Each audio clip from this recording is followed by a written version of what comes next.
I hope you guys are excited because today we're going to be going to the Nismo Omori Factory. It's been a while since I've been there, so I'm really pumped to see what they've got on display and look at some expensive, and when I say expensive, I mean like literally the most expensive RB26s in the world are up for sale. So let's go check them out. Also, why is it since yesterday's video, every time I jump in the car, the weather's perfect and then it just starts storming? Literally, I just started shooting my intro and this happened.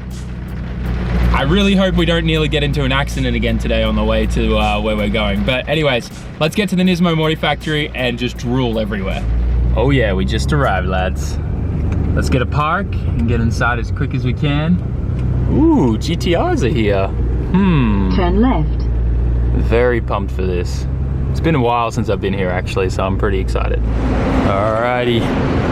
Oh boy. I'm so glad we came today, guys.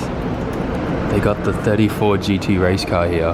That's sick. Can't wait to look at that. And looks like they got the expensive motors out too.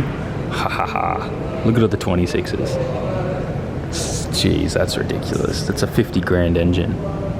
Another like 40 something grand engine. All right, let's let me get my bearings, walk around, and then we'll show you what's here. Okay, they've got some seriously cool cars in the workshop too. Look at them all. It's insane. There's a lot of cool cars. Oh, there's even a 240Z up there. It's very cool. But, this is also kind of cool. They've got a whole bunch of like pretty much the most common parts that need replacing on like every Skyline ever, all here, that you can purchase. And even cam angle sensors. Oh look, genuine coil packs. Might send a picture of that to Chris, he might like that. Anyways, I'm gonna do a little bit of a walkthrough and just show you what cars are here before we look at some of the engines, but like just the stuff they have in the workshop is ridiculous. I've never been here actually when there's been so many cars lined up here in the workshop that they've all been working on too. It's pretty insane. There are dyno rooms in through there, and at some point in the future we're actually organizing to do a very special tour and video with Nismo, so we'll be able to go in there and actually show you all the facilities that they have in there that normal people don't get to see. So that's going to be really exciting. They also have like a little dyno pack room over there too, so like hub dynos and stuff like that where they spin everything up. But hot damn. Seriously, Z-tuned kit is so aggressive. When I get another 34, and hopefully it's a GTR, we're gonna do Z-tuned kit for sure. Very, very cool. Obviously 33. Look how nice it is, it's so shiny. Gunmetal gray too. It's like the gunmetal gray lineup right here, and there's another 33 here. Different type of, that's like a lighter gray. It's a shinier gray. I don't know if that makes sense. Bayside blue, Z-tune as well. Front end at least kit. Don't know if it's an actual genuine Z-tune. I don't think it is. I think it's just the Z-tune fenders and stuff and bumper. V-spec white one. Nice. Hey look, it's not running Z-tune fenders. These guys as well, like that bring their cars here to be serviced and everything, they're like filthy rich, because yeah, the average cost of like a normal service at this place is like couple grand. You can see up there too, it looks like they're working on restoring an entire R32 Skyline. See up there, you can see the shell on the hoist there. It's very cool. Yeah. You also got to like it's a fully air-conditioned workshop. And just look how clean this is. This is a full workshop. Like I've been here when they've been swapping transmissions and stuff. And it's just like the cleanest workshop I've ever seen in my life. So, I mean, I'm not surprised that it's like $2,000 just for a normal service here. This is pretty cool. So this is an actual real 400R, not a whatever that body kit was, Le Mans or something I think you guys were saying it was, but this is cool. Genuine 400R. How do I know? Only because it's got the badge there. That's all. That's the only reason why I know, and because it's got these little kind of over fender style things here. So I think what you guys were saying was that the Le Mans kind of, no, the 400R was kind of designed off the Le Mans. At least, I think so. It's nice LMGT wheels, carbon fiber, 400R. Look at that. Why is there water all over the car? Like there's droplets of water here. Can you guys see that? Look at... I found the culprit. The air conditioner is condensating and dripping on the car. Rip. How upset would you be? Yo, I wonder if I can still get these carbon things for my 33. Yeah. This thing's cool. It's even got the like Nismo old school logo power switch cigarette lighter port thing. Very cool. I love the hood on this.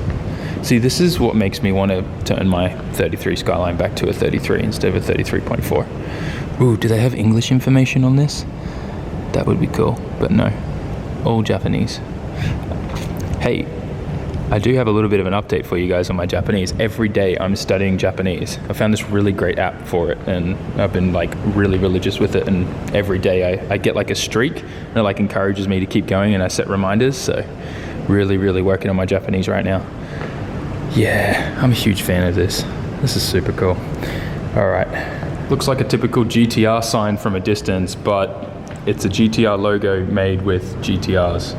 Isn't that cool? Just step back, look at that. A GTR logo made with GTRs. These motors are cool. Hell yeah, there's a lot of billet going on the front. So this is a VR34? That's sick. ITBs, buddy. This would be so cool to build one day and put like something like that in an S chassis. It'd be insane. This is sick too. I think this isn't this the new VR30 twin turbo?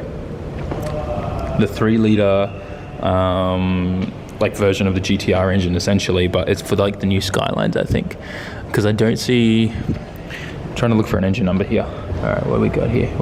Where's the engine numbers at, boys? I give up. But I think this. Oh nope. Apparently it's a VR38. A little bit of a fail there. Normally they have the engine plate there. You can see it's fallen off. Yeah. Okay. Yeah. It's pretty cool though. Good to see these things out and about, like out, so that you can actually look at everything on them. Dude, that's a really long dipstick. Look at that.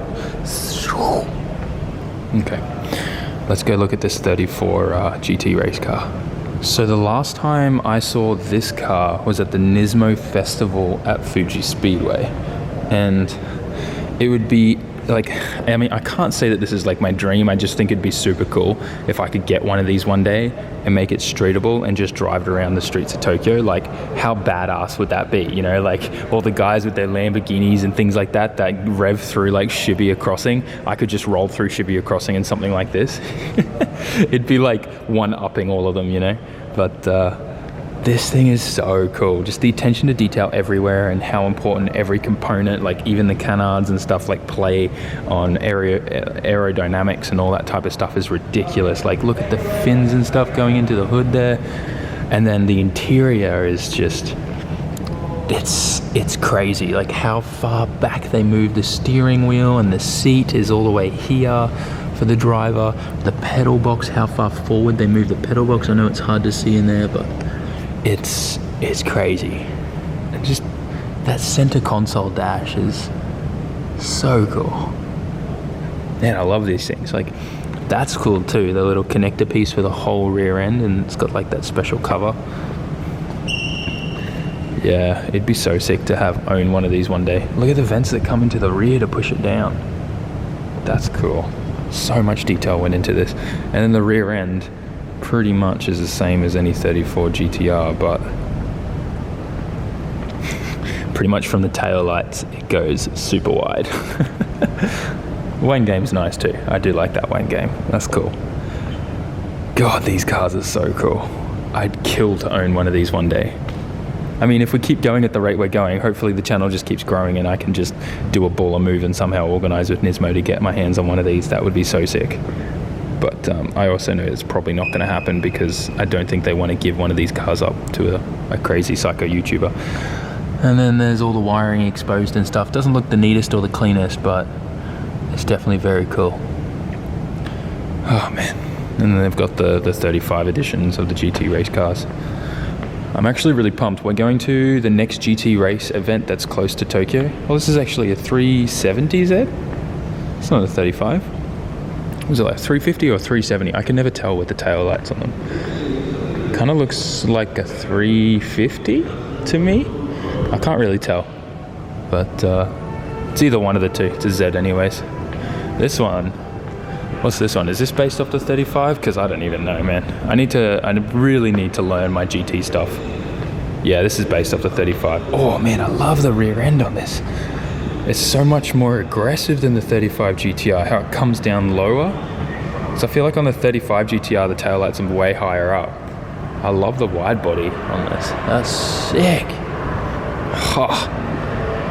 Very, very cool. The interior of this is actually pretty sick. Oh look, they've got a little hole that we can stick the camera lens in. Hell yeah. Once again, seats pretty far back. Not as much room in this as there was in that 34 version. Still very, very cool. Very, very cool. Yeah, you can definitely tell from the front it's got that 35 kind of look, but it's just so much wider. Far out. It'd be so cool to be able to drive one of these one day. Oh, that Wang game too. So cool. Oh man, everything in here. Look at all the buttons, it's all labeled. So insane. Very, very cool. Yeah, I really need to get more into the GT racing stuff. Luckily, we've got friends who are like the #1 sponsors for it here in Japan, and they're taking me out for an amazing day. So we're going to be able to check out some really cool stuff in the GT race stuff. So keep an eye out for that on the channel. So if any of you guys are big fans on collectibles, you can get this this like small scale 34, like, I guess it's like silica, I think is the paint code that they call that, the silica breath or something, but it's $1,000 US for that replica kind of small toy. I don't know what you call that, but yeah, you can buy that whole thing with the 34 in the engine on there for $1,000. And then you've got the Group A Masters version one, which actually says there's no price, but that would actually be kind of a cool one to get because it's got that old school looking engine thing that they used in the Group A racing. It's very cool. But yeah, the 34 one with the silica breath, the NER, is 97,000 yen pretty much. So that's like 950 bucks or something. Very cool. So here they've got the Nismo S1 version of the VR38 for the new 35 Skylines, right? And it's about $23,000 US, right? 2.3 million yen. And then we go over here. Now they don't have an S1 version of the 26, they've only got the S2 and the R2. But if we were to say it's probably around like the same build specs as an S2, let's just say that. The RB26 is 4.3 million yen. It's almost double the price of that, and that's newer technology, and it has a lot more potential than this. You know that you're in trouble when the car that you're buying is 20 plus years old and the high performance engines for them cost that much when the newest ones cost half that price. But as a car enthusiast, you probably have the same internal rule that I do. Never keep track of what you spend on your dream car because it's your dream car and you want it to be unique and cool. So don't even think about that. So about 43 grand for this engine, and then the R2, which is a much higher spec one. It's got a few more Nismo bits and stuff like that on there. You're looking at close to 4.8 million yen, which is about 48 grand, 50 grand. And like that's not even including like other bolt-ons and things like that that you're gonna need. It's these Nismo downpipes, turbo elbows definitely do look cool though. So I'll give them that. And then they also have some bare N1 type engines. So this is 1.2 million, roughly around about 1.3, but it's about 12 grand USD for an R34 bare engine, N1 engine. And then they've got a bare N1 R32, R33 engine for the same price. Look at that. Literally the same price, 12 grand. So if you guys want a complete brand new bare N1 engine block, like full, I guess you'd call this a long engine because it doesn't have a hot or a cold side. It's not a short block obviously, but it's obviously a long one. And yeah, you can get it for 12 grand, not including shipping obviously. So yeah, pretty insane. It's literally, I can't believe that R2 engine's like probably 50 grand. Like if you went to ship that, that would probably end up costing you like 55 grand. And then over here, what have we got? Oh, this is one of the original engines from the A group racing, I think, if I'm not mistaken. External oil pump and all that. That's very cool. These These covers are sick. I want these covers. They're very cool. Yeah, that's sick. And then over here, oh no, this was the Group A engine maybe, because it says the GRA special. Yeah, maybe this was the Group A motor. That's cool. Oh yeah, look at those old downpipes. Some kind of unique design. Very interesting. If you guys know more information about this engine, I'd love to know more. It's the JGTC, oh, the GT500 motor. So this was in the GT race car. Very cool. So that's obviously a lot. Oh yeah, that kind of explains the intake manifold on this. It's very, very cool. And does it have dual fuel rails? Oh my god, it does. That's a secondary fuel rail under there. There's more injectors there that are spraying in the bottom. There you go. Hey, that's super cool. Yeah, look, you can see them all through there. So dual injector intake manifold at the start of the runner here, and then more right there in front of the head. That's very cool. I wonder how much power this thing pushed out for the GT500 race. Also loving the look of all those genuine coil packs there. That's kind of cool. These titanium strut bars are so expensive. 32 GTR, they're like 1.6k. 33, 34, 1.6k. What's this one? 32. That one's... oh, that's a different design one. And they want 2k for it. Far out. And then over here, guys, don't ever complain that R34 headlights are too expensive, because brand new ones, one is $2,000. That's just one side. If you want both, you're paying $4,000. So yeah, definitely don't complain about that. And look, they still get the 33 meters here for only about $300. That's cheap. And then you can get the old Nismo logo one too. That's very cool. Very, very, very cool. Oh, the white one here is $320, so it's an extra $20 for the white old school Nismo logo one. That's sick. Okay, so I hope you guys enjoyed this video. I definitely had a lot of fun. I'm gonna now take some pictures of my 33.4 with the Nismo logo there. It's kind of like the thing that everyone has to do when they visit here, especially if you're in a Nissan. Get a picture with the Nismo logo, you know what I mean? Anyways, once again, I hope you enjoyed this video. Tell me if there's any other places here in Japan you want to check out. This is definitely a regular place that I go and show you, because they always change up what they've got on display. And obviously the next time we're going to be here, it's going to be that very special organized tour that we've got organized. And that's all because of Aka-chan. And Nismo is actually one of his biggest sponsors, so we're going to be having some business meetings and stuff like that, and making some really cool videos, which I'm super excited about, and I probably shouldn't be telling you. Anyways, thanks heaps for watching. Make sure you like, comment, share, subscribe, and I'll catch you all in the next one. Ciao, mata.